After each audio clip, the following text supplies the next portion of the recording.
Right, okay, so today's Max for Live in 4 minutes is going to be this device, which has come up in a thread yesterday. Somebody looking for this particular functionality, so I've looked into it a little bit, and this seems to be the best solution out there. It's called Safe Push Performance, and it can be used for a variety of different applications.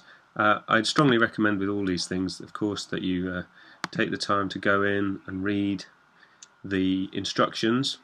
Give a little credit to whoever created this particular piece, because 789.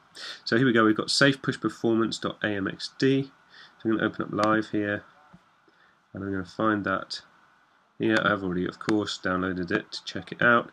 Drag that in here. Now I've put it on the master track. It doesn't really matter where you put it. Things like this generally are best suited on the master track. But what this enables you to do is disable buttons on the push.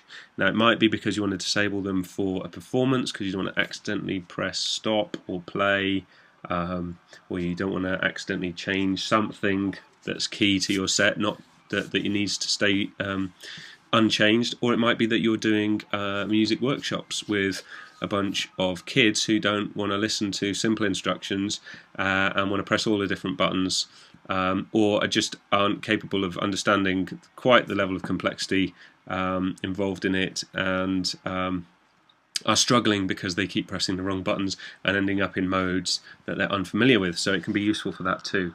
Now it's very simple.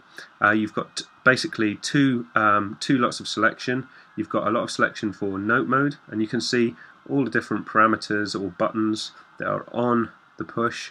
Obviously not every single one, but the majority of them are all here, and you can disable them by disabling the little blue switch next to each one. So in this case I'm just going to disable the play button and perhaps the right arrow. And this is of course in note mode. Okay, we can see note mode here. So once we've made our selection, we press save, and then we go over to session mode by pressing the session button on the push, and you can see that we've got a whole new selection now. So if I wanted to mute the same controls on in session mode, I do the same thing, hit save. Now you can see when I jump between note and session, those parameters are saved. Okay, you've also got a couple of shortcuts here, all on, all off, so I can easily turn all this stuff back on for session mode and save it whilst retaining the settings for note mode.